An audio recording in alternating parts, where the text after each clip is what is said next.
And hello again, everybody. This is Pucks from the Pine Tree Pod. My name is Benjamin Kennedy. Thank you once again for joining us this weekend. Another happy Saturday, another nice warm one out there for everybody. Today, we are going to dive into our very first season preview for the 2024-2025 season. I know I've been talking about this over the last couple of videos. I've been talking about more August, September, but starting to get the content out and thought, hey, most of the changes for most of these teams are done. No reason to sit back and wait. So we're going to start to put some of these teams out here over the next 2 and 3 weeks. So we're going to start today with the Pittsburgh Penguins. But before we do that, a little bit of news of the day. News that actually just broke about probably within the last hour is Daniel Sprong, free agent forward, has finally signed with the Vancouver Canucks. One that I've been talking about for a little bit. He signs a 1 year deal, 700 or $975,000 to join the Canucks.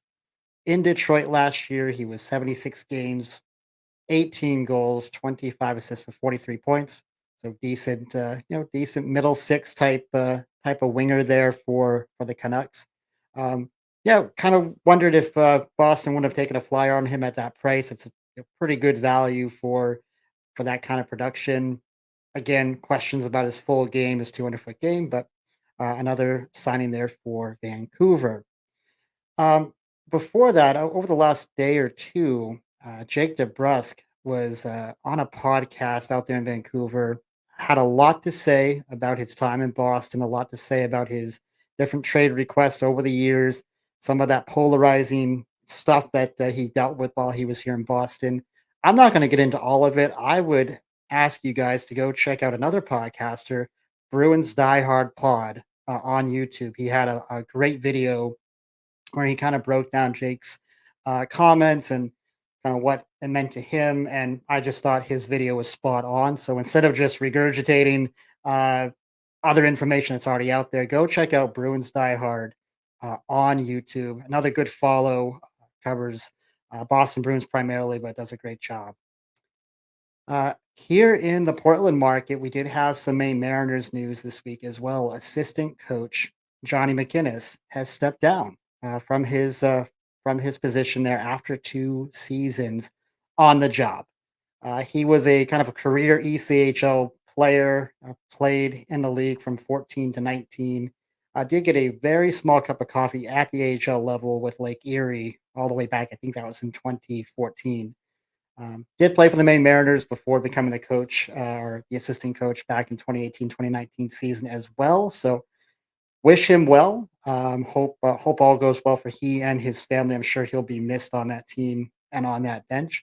Going to be curious to see what Coach Wallen decides to do for a replacement. Have a little bit of time, but going to be curious to see what that bench looks like going into next season. All right. With the news kind of done, we're going to jump in here to the Pittsburgh Penguins. What are they going to look like here for this 24-25 season? They're not an original six, but they have that kind of feel where they've just been so relevant for so long with, you go back to Mario Lemieux and Yager and those years, and of course these years with Crosby and Malkin and all the success they've had. Um, Head coach Mike Sullivan, of course, we know two-time Cup winner, local guy here, Massachusetts guy. He's got a career uh, in coaching 835 games. His record is 445, 275, 15, and 100. Great coach. I was really happy that the team didn't move on from him last year. There was a lot of chatter, where they've missed the playoffs the last 2 seasons. Would they move on from him? He's one of those guys where literally, if they fired him, he'd be out of work for about 3 minutes, maybe 3.5 minutes, something like that. Like he wouldn't be out of work for long. He is one of those types of guys that everybody would line up to hire. Um, but and if you're a Pittsburgh fan, like who are you getting that's going to be better than him?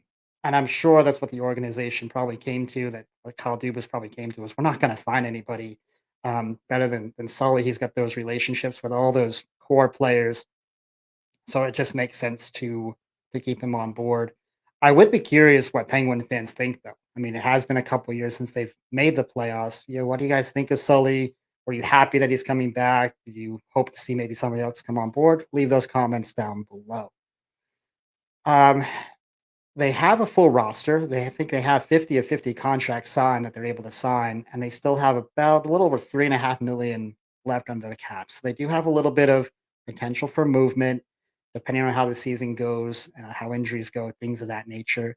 Um, but again, as a Pens fan, do you trust Cal Dubas? He's entering his second season, running the organization. Do you trust in the direction he's going in his decision making?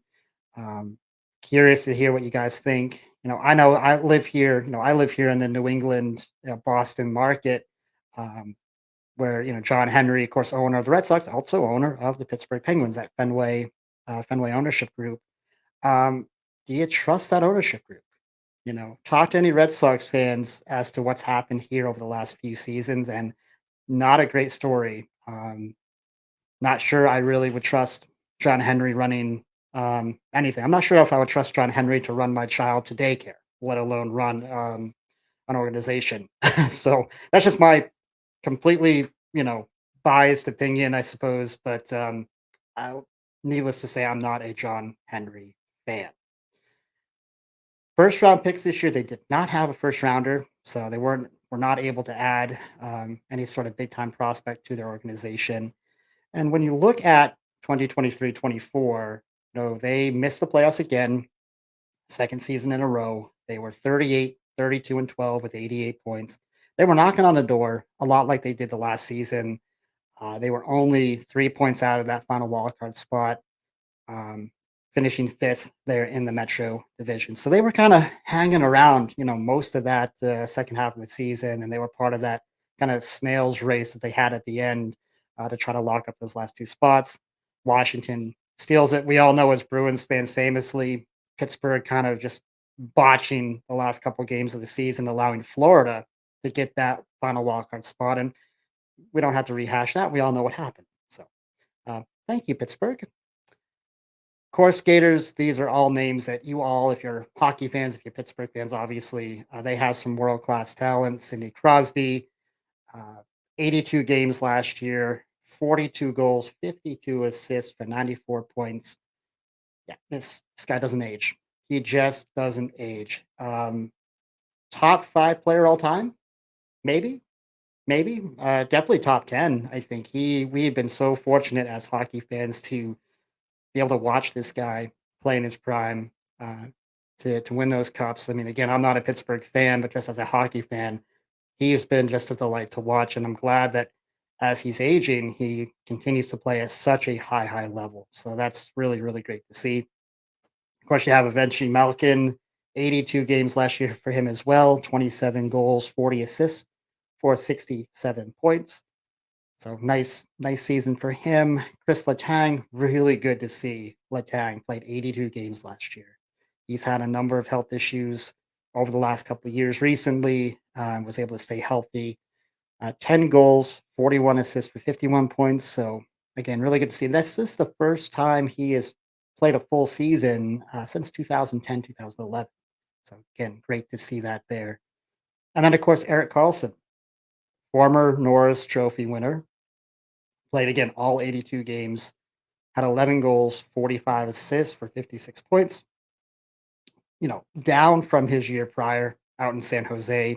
Not a surprise, really. Um, I don't think he's able to repeat that year he had in San Jose. I mean, they had nothing going on, and he just went out and said, "Well, I'm just going to take the puck and just do whatever the heck I want with it," and he did on a really bad team that didn't win many games. Um, However, I do think that now in year 2, he should improve that offensive production, should be a little more comfortable in the organization, in the system. Another year with the same coach with Sully, behind the bench. So I imagine that the coaching staff will try to figure out more ways to get him involved and get him activated because he can be a good offensive weapon from the blue line if you can figure that out. So all that to say, and there's other players we could talk about. I mean, there's Ellers and Rust and other guys obviously on this team, that are quite good, but these are kind of not the top four I kind of honed in on a little bit. But they do keep that core together. It's going to be one of the older, if not the oldest, team in the league. But despite that, of course, last year, those core guys all played 82 games. They all stayed healthy. That's great. They're going to have to do it again. And I think the question is, will they be able to? So we'll see. More to come there. Uh, Goaltending, Tristan Jari, been there now for a few years. Played 51 games last year with a record of 19, 25, and 5, 2.91 goals against average, and a 903 save percentage. They do then re-up Alex Nedeljkovic, 38 games played as the backup, 18, 7, and 7, with a 2.97 goals against average and a 902 save percentage. So numbers are almost a mirror image of each other. Really, guys, what that tells you is that the team, uh, they're kind of capable of playing the same, they kind of play a similar style in front of both goalies, and both goalies are very capable of getting the job done. So that's really not a bad thing. When you're a team, you don't have to change your style based on the goalie in net. That's good. That's a good. Looking at some of the departures and some of the additions, not a lot of departures really. You had Riley Smith that moves on to the New York Rangers. They do add Kevin Hayes, center from St. Louis, um, obviously the brother of Jimmy Hayes, former Boston Bruin, rest in peace. Defenseman Matt Grzelcyk, Anthony Beauvillier from the New York Islanders, Blake Lizotte, and Sebastian Aho. No, not that Sebastian Aho, the New York Islanders defenseman, Sebastian Aho. I've always liked Hayes. I always thought he'd be a good Bruin. Um, I think he does give this team some good veteran depth down the middle when you have, of course, Crosby and Malkin there up front. Um, I wonder about the Aho and Grizzly signings. Neither are really big players and not big physical players. They can both pitch in offensively a little bit. They're both going to be pretty good puck movers. But we'll talk a little bit more about their defense here in a minute. But I do worry a little bit about that defensive kind of physical depth on that blue line. We'll see. We'll see how they do there. Um, and then Beauvillier, forward, kind of depth forward, coming from the Islanders. Um, Again, a good, decent veteran presence there for them. So really, when we look at the core, when we look at these roster changes, as far as the roster changes go, nothing like that blows you away. They weren't on my top 5 list of most improved teams for the season.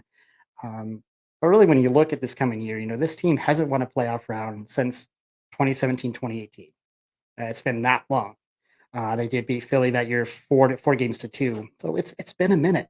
In the years prior, of course, were their 2 cup winning seasons. So they've kind of ridden those cups for a while. Um, so it just feels like a little bit this team has been handcuffed in a sense. You have a top 5 historic, player in the history of the game, along with this aging core. You know, Player to player, they can still play, they can still produce, but you're in that odd space where you either need to add some pieces around this aging group and run it back, which they obviously are continuing to do, or trade everyone and reboot the organization, which obviously they're not doing and they're probably not going to do. This is a hard part, though, of having a number of aging stars at the same time.